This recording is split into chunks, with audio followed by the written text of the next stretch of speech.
So hello students, now we are going to cover another category, another kind of problem, that is linear regression.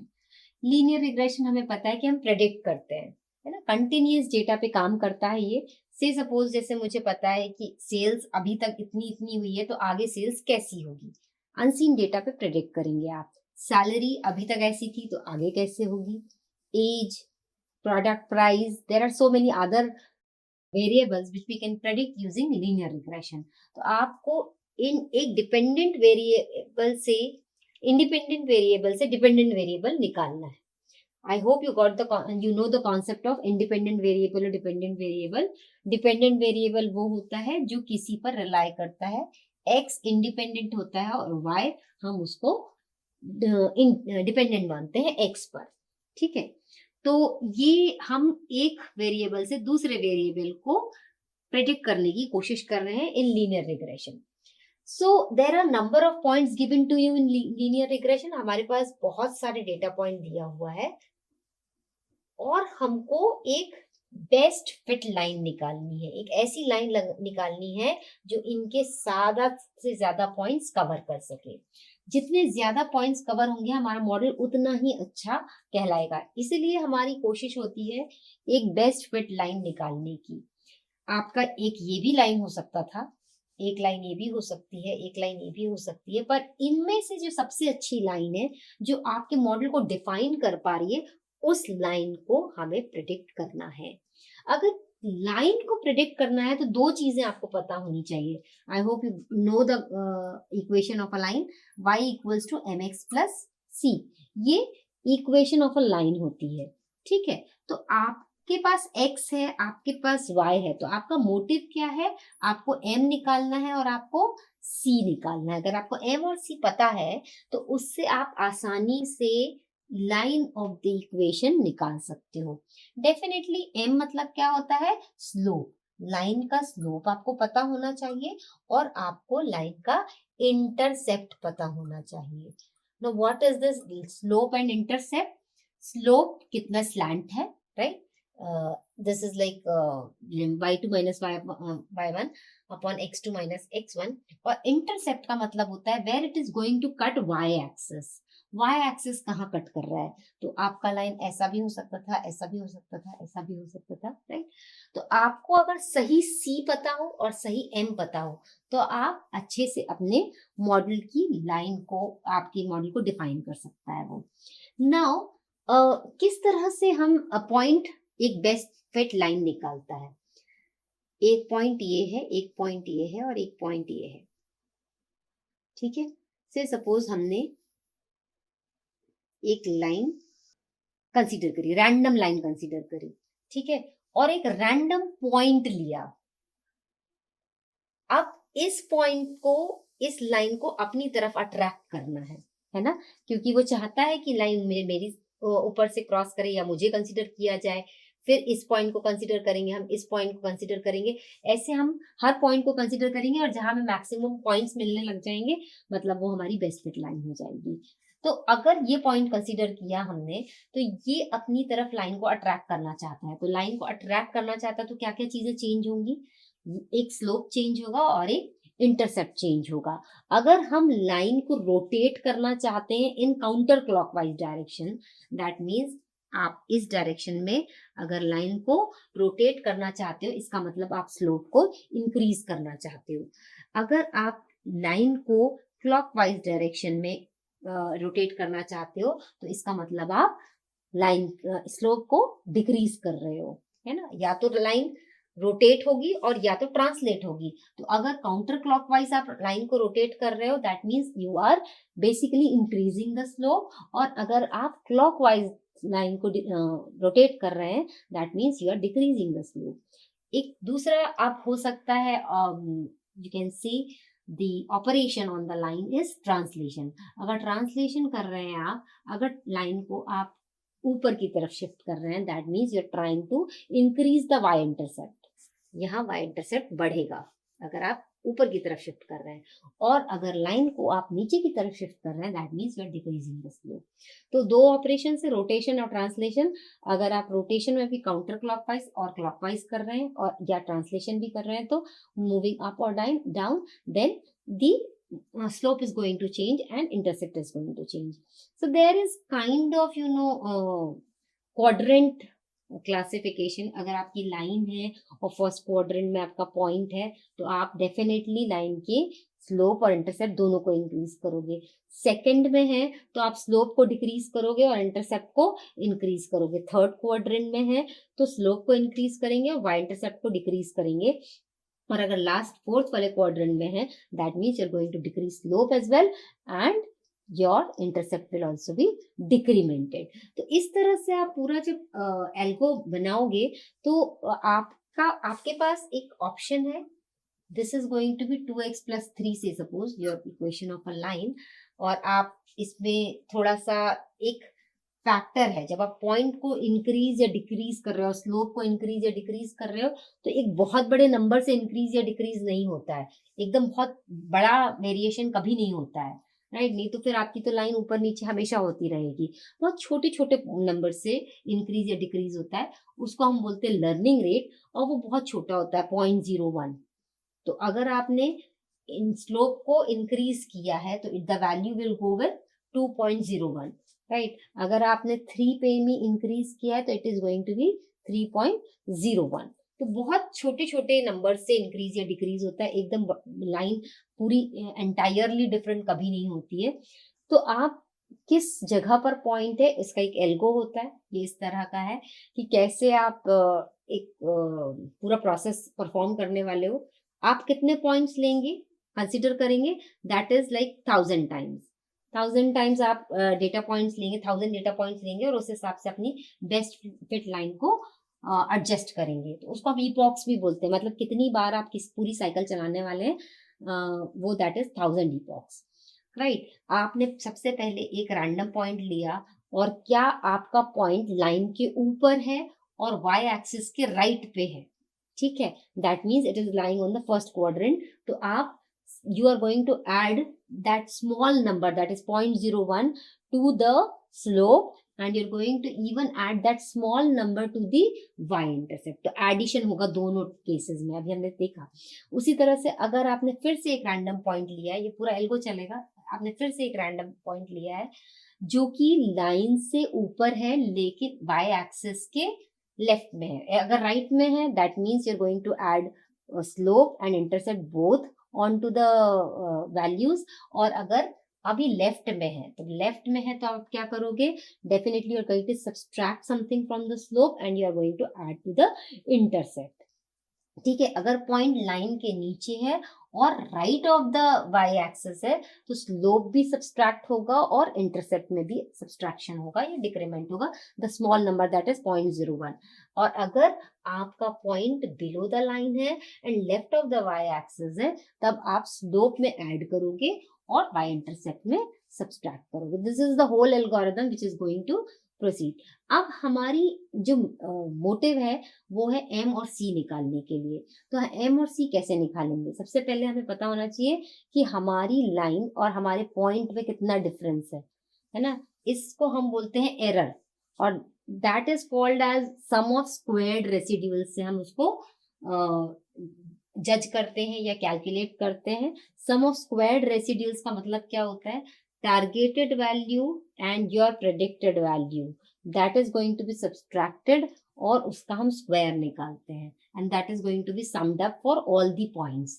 तो उसको हम sums of squared residuals बोलते हैं, और इस technique से हम m और c की वैल्यू निकालेंगे। हम देखते हैं कैसे पूरा डेरिवेशन चलेगा। Now students, our motive is to find out the intercept and the slope। तो इंटरसेप्ट पहले निकालते हैं। यहाँ पर हम सी की जगह बी कंसीडर कर रहे हैं क्योंकि इंटरसेप्ट का मतलब बायस भी होता है और वो रिलेट कर रहा है, बी मीन्स बायस। कैसे निकालेंगे बायस, हमारा जो सम ऑफ स्क्वायर्ड ऑफ रेसिड्यूल्स है वो हम कैसे कैलकुलेट करते हैं, जो टारगेट वैल्यू है और जो हमने प्रेडिक्ट करी है उन दोनों को सब्सट्रैक्ट करके and the square of that particular value. तो सपोज हमारा एक पॉइंट है, इसको हम बाई आई कैप बोलते हैं, बाई वन कैप मतलब आपने उसको कैसे प्रेडिक्ट किया, और ये टारगेट वैल्यू है, ठीक है। तो y1 माइनस वाई कैप और उसका स्क्वायर, ऐसे हम सारे पॉइंट्स के लिए कर रहे हैं, और उन सारे पॉइंट्स को हम कैसे बोल सकते हैं, this is nothing but the summation of all the points. So summation of i from 1 to n yi, that means target value minus predicted value. Predicted value मतलब जो हमें पता है, जो हमने प्रेडिक्ट करी है या जो हमने कैलकुलेट करी है, इसका डिफरेंस जो है वो सबसे कम होना चाहिए, तभी हमारा मॉडल सबसे अच्छा है। जो हमने टारगेट सेट किया और जो हमने प्रेडिक्ट किया है, अगर उन दोनों के बीच की डिफरेंस बहुत ही कम है, दैट मीन्स हमारा मॉडल परफेक्ट है। तो हमारा इसका जो मोटिव है that should be minimized. Minimize मतलब हम कह सकते हैं कि जीरो के बराबर हो, आइडियल कंडीशन लेकर चल रहा है कि ये जीरो के बराबर होना चाहिए। अब क्योंकि y कैप हमने प्रेडिक्ट किया है, तो हमें उसका उस लाइन का स्लोप भी पता होगा और इंटरसेप्ट भी पता होगा। That means mx plus b हमें पता है, तो we can substitute y cap with mx plus b। ये इक्वेशन ऑफ अ लाइन ही है, तो mx plus b we have substituted, the targeted value is there with you, और mx plus b को by predict को आपने mx plus b से replace कर दिया। Now you have to differentiate this term with the bias db, differentiation of this term with respect to b, और वो equal to 0 होना चाहिए, that means standard और ideal situation होनी चाहिए। जब आप इसको differentiate करोगे तो what you will get, 2 will come here, क्योंकि हमें पता है dx xn will give you nx n minus 1, ये आपको पता है। तो 2 will come here, राइट, और ये टर्म आ जाएगी। अब इस टर्म को भी हमें डिफरेंशिएट करना है विद रिस्पेक्ट टू b, तो yi minus mxi plus b। Definitely जब आप उसको b के विद रिस्पेक्ट डिफरेंशिएट करोगे तो ये वाली टर्म जीरो हो जाएगी और ये वाली टर्म भी जीरो हो जाएगी, एंड यू विल गेट 1, यहाँ पर -1 मिलेगा आपको, दिस इज -1, और ये वाली टर्म जो है this term will be carry forward. तो ये आगे समेशन अंदर चला जाएगा 2 के, और 2 summation yi minus mx plus b। अब इसके बाद -1 है, that definitely will go this side, zero से क्या होगा, इसका डिविजन होगा, 0 minus 1 that will be again 0, you will get nothing over here। 2 भी इस तरफ चला जाएगा, 2 भी 0 हो जाएगा, we will be remain with this term yi minus mx i plus b। Minus को आप जब ओपन करोगे, ब्रैकेट्स ओपन करोगे, तो it will be yi minus mxi minus b that is equals to 0। अब समेशन भी अंदर जाएगा, तो this will be summation yi minus m summation xi minus summation of b। Now आप b को n टाइम्स ऐड कर रहे हैं, that means what you will gate nb। आप b को अगर n टाइम्स ऐड करते जाएंगे तो you will gate n times b, right. तो आपको n टाइम्स b मिल गया। अब आप पूरे इस इक्वेशन को n से डिवाइड कर देंगे, राइट। दोनों साइड पे अगर आप n से डिवाइड करेंगे तो that will not make any difference.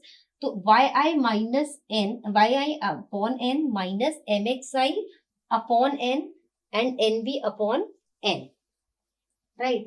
तो आपको ये n और ये n कैंसिल हो जाएगा, और अगर आप ध्यान से देखें तो this is nothing but the mean. आप y को n टाइम्स ऐड कर रहे हैं and you are dividing that term by n, you will get mean, right. Mean यही होता है ना, addition of all the observations upon number of observation. This is y bar, this is your x bar, right. ये भी mean of xi है, और n cancel हो गया, तो you are just with b। तो y bar minus mx bar minus b equals to 0। अब आपको b की वैल्यू निकालनी है। Definitely when y will go this b will go this side, so you will get b equals to y bar minus mx बार। मतलब अगर आपको intercept निकालना है तो आपको y का मीन लेना पड़ेगा माइनस स्लोप इनटू x का mean, right? So this will give you the value of b. Now our challenge is to find out the value of m. Let's see how we can find out the value of m. So now our motive is to find out the slope, that is m. अब हम m कैसे निकालेंगे? हम उसी सम of residual squares को m से differentiate करेंगे. सो Y आई minus वही y कैप की जगह हमने mxi प्लस b रखा हुआ है और उसको इक्वेट किया है 0 से. नाउ व्हाट विल हैपन, हमें b की वैल्यू पता चल गई है और b की वैल्यू क्या है, y बार माइनस mx बार. तो हम b की जगह पर y बार माइनस mx बार सब्स्टिट्यूट कर देंगे, right. So the equation will become something like this. Now what will happen, हम यहाँ पर इसे डिफरेंशिएट करने वाले हैं, तो वही रूल लगेगा, दैट इज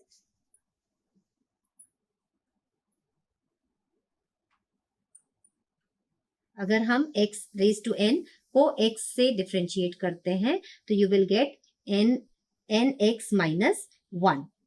ये रूल हमें पता है, राइट. तो जब आप इस टर्म को डिफरेंशिएट करोगे तो 2 नीचे आ जाएगा and this term will remain as such.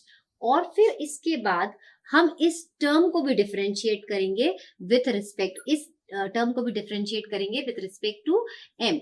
Definitely ये वाली टर्म आपकी 0 हो जाएगी, that will not be visible, क्योंकि आप m के विथ रिस्पेक्ट में y बार को अगर डिफरेंशिएट करोगे तो यू विल गेट नथिंग.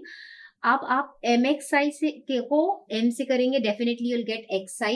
इस टर्म पर xi मिलेगा आपको और mx बार पे अगर आप फिर करेंगे तो you will gate x bar, right. Now this term you got and will equate it to 0, right. -2 किस लिए आ रहा है आपका, क्योंकि आपने यहाँ पर उसको बाहर लिया है, करेक्ट. तो आप उसको इस पे भी आपको माइनस मिल रहा था तो आपको -2 मिल गया, मतलब इस टर्म पे भी -1 आया था साथ में, इसीलिए आपको -2 मिल गया है. All right, so this was the scenario. Now what we will be doing is, again we will be opening, we will be just rearranging the elements. आपने ब्रैकेट ओपन किया, correct. This will be like now you are not going to write now, you will be just taking this -2 on the right hand side. तो ये -2, again this will vanish off, you will get 0. उसके बाद आप brackets खोल के जब इन elements को rearrange करेंगे तो what you will get, this yi minus y bar, this is going to be one element, और माइनस m बाहर निकाल लेंगे तो आपको xi माइनस x बार मिलेगा. तो you are just rearranging these elements, alright. और xi minus x bar will be as such. Now again what you are going to do, ये xi माइनस x बार इस bracket के अंदर आप multiply करोगे तो yi minus y bar into xi minus x bar, you get this term, और this term will get squared off, minus m रहेगा और xi minus x bar into xi minus x bar, you will get square of it. Now what will happen, again you will shift this term on to the right hand side. तो right hand side पर आएगा तो ये negative का positive हो जाएगा, तो m summation of xi minus x bar square, और ये टर्म इधर लेफ्ट हैंड साइड पे ही रहेगा. Now you have to find out m.